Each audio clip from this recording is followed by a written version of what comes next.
warahmatullahi wabarakatuh. Kami dari kelompok 3 Praktikum Ilmu Reproduksi Ternak, Fakultas Peternakan dan Pertanian Universitas Diponegoro. Pada video kali ini menjelaskan tentang gametogenesis yang akan membahas mengenai morfologi sel gamet jantan, morfologi sel gamet betina, spermatogenesis, dan oogenesis. Praktikum ini bertujuan untuk mengetahui proses pembentukan sel gamet jantan dan sel gamet betina. Selain itu, juga bertujuan untuk mengetahui struktur dan fungsi sperma dan ovum, serta mengetahui proses fertilisasi. Perkenalkan, nama saya Isna Masnia Alfiani dengan nomor induk mahasiswa 2001011191200040. Saya akan menjelaskan mengenai morfologi sel gamet jantan. Ini merupakan gambar morfologi sel gamet jantan. Bagian yang pertama yaitu akrosom. Akrosom merupakan struktur yang berbentuk seperti topi dan terletak di bagian kepala sperma. Di dalam akrosom terdapat dua enzim, yaitu enzim hyaluronidase dan enzim akrosin. Kedua enzim tersebut berfungsi membantu sperma membuahi sel telur. Enzim hyaluronidase membantu sperma menembus sel telur pada bagian korona radiata, sedangkan enzim akrosin membantu sperma menembus sel telur pada bagian zona pellucida. Selanjutnya yaitu nukleus. Nukleus merupakan bagian dari sperma yang terletak di kepala sperma. Nukleus merupakan inti sel. Di dalam nukleus berisi materi genetik yang digunakan sebagai karakteristik individu baru. Nukleus mengandung protein dalam bentuk protamin yang berpengaruh pada perbedaan kuantitas antara sperma pembawa kromosom X dan Y, serta memiliki fungsi utama yaitu mengontrol aktivitas sel serta mengatur ekspresi gen. Ada bagian yang bernama sentriol. Sentriol merupakan salah satu bagian dari sel berbentuk seperti tabung, di mana pada sperma sendiri, sentriol menjadi penghubung antara kepala sperma dan badan sperma. Fungsi utama dari sentriol yaitu membantu proses pembelahan, di mana ketika terjadi pembelahan, sentriol akan membentuk benang spindle yang bertanggung jawab dalam segregasi sel kromosom ke dalam sel anak. Selanjutnya yaitu mitokondria. Mitokondria merupakan organel sel yang berbentuk bulat. Mitokondria memiliki beberapa fungsi dengan fungsi utama yaitu sebagai tempat respirasi sel. Mitokondria menggunakan oksigen, lemak, dan gula dalam pembuatan ATP. Kemudian yang terakhir yaitu ekor. Istilah lain dari ekor ini adalah flagellum. Ekor pada sperma merupakan alat gerak spermatozoa yang membantu proses perjalanan spermatozoa menuju saluran reproduksi betina hingga menuju ke sel telur. Ekor sperma juga menjadi salah satu parameter yang digunakan dalam penilaian kualitas sperma. Sperma yang baik adalah yang memiliki ekor panjang karena diduga pergerakannya lebih optimal.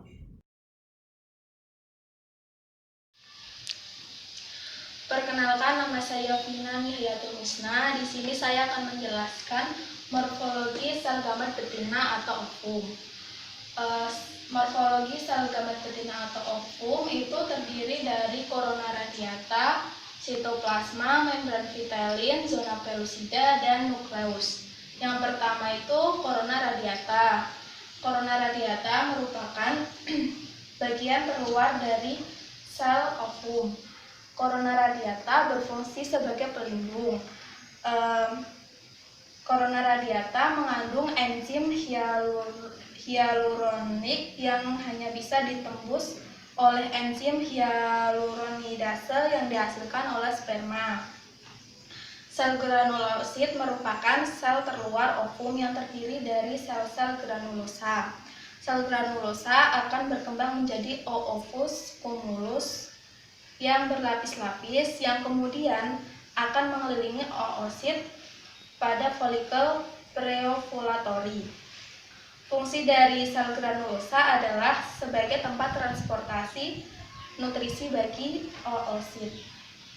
Sel granulosa merupakan sel yang menyediakan substrat energi, beberapa asam amino, nukleotida, dan prekursor fosfolipid ke oosit yang kemudian menghasilkan interaksional sinyal yang mempengaruhi inti sel dan sintetis protein struktural serta pematangan protein spesifik. Korona radiata Eh, yang kedua itu ada zona pelusida. Zona pelusida tersusun atas glikoprotein dan polipeptida yang terletak di antara korona radiata dan membran vitelin. Zona pelusida terdiri dari 3 lapisan glikoprotein yang terdiri dari ZP1, ZP2, dan ZP3. ZP3 berfungsi sebagai reseptor primer yang berperan dalam ikatan spermatozoa pada oosit dan juga menginduksi akrosom. Rantai sakarida pada ZP3 bertanggung jawab terhadap aktivitas sperma, sedangkan polipeptidanya berperan dalam fungsi akrosom glikoprotein. Kemudian ZP2 berfungsi dalam pencegahan polispermi atau ovum dibuahi oleh lebih dari satu sperma. Dan ZP1 berperan sebagai penghubung antara ZP2 dan ZP3.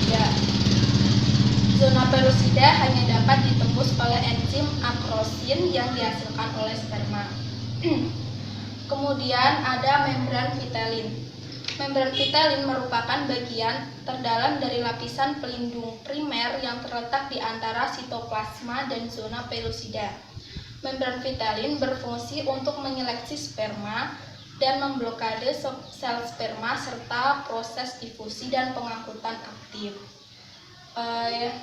Selanjutnya ada sitoplasma. Sitoplasma merupakan cairan yang sebagian besar berupa air.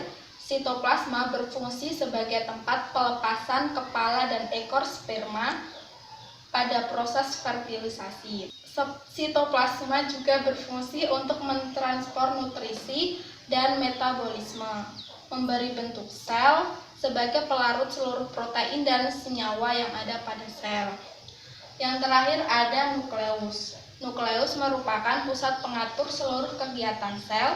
Pada nukleus terdapat materi genetik berupa 23 pasang kromosom 2N.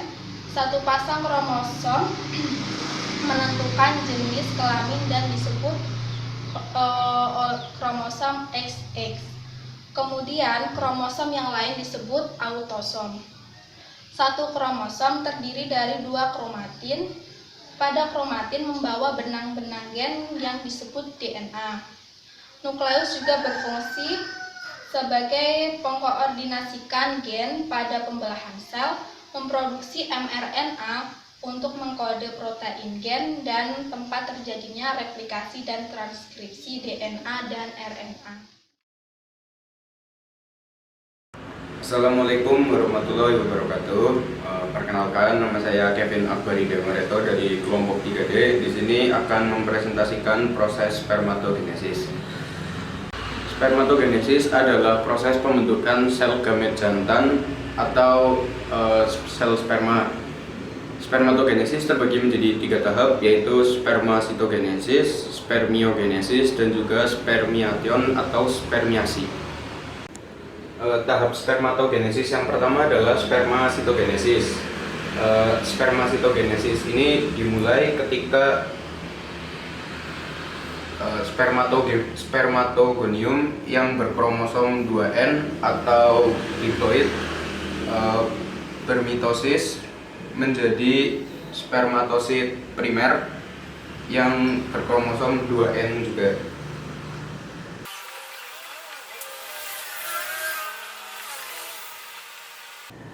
Kemudian spermatosit primer akan memasuki fase meiosis 2. Pada fase ini spermatosit primer akan membelah menjadi spermatosit sekunder yang sudah berkromosom N atau haploid.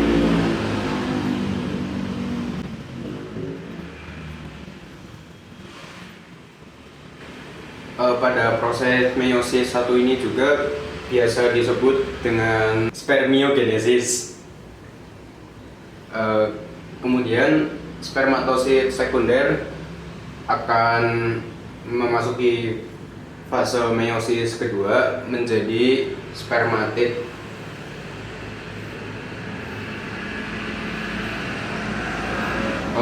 Spermatid ini berkromosom N atau haploid.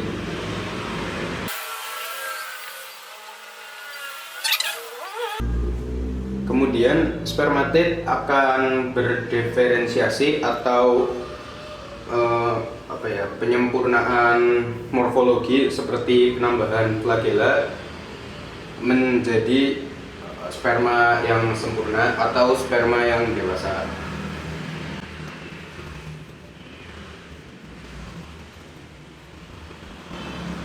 Kemudian sperma dewasa ini akan dikeluarkan dari tubulus seminiferus menuju epididymis untuk disimpan secara sementara. Pada proses ini bisa disebut juga dengan spermiasi. Assalamualaikum warahmatullahi wabarakatuh.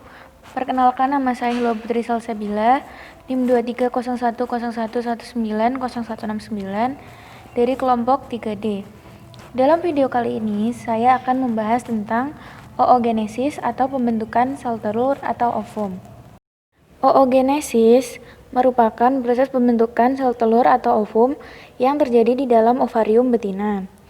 Proses pembentukan ini diawali dengan bakal sel telur atau oogonium yang bersifat 2N atau diploid membelah secara mitosis menghasilkan oosit primer yang bersifat diploid juga. Kemudian, oosit primer ini mengalami pembelahan meiosis 1 menghasilkan oosit sekunder yang bersifat haploid atau N dan juga badan polar yang berukuran lebih kecil. Setelah itu, oosit sekunder akan mengalami pembelahan meiosis 2 menghasilkan ootit dan badan polar. Nah, ootit ini dia akan berdiferensiasi menjadi ovum yang bersifat haploid atau N dan badan polar ini akan mengalami lisis.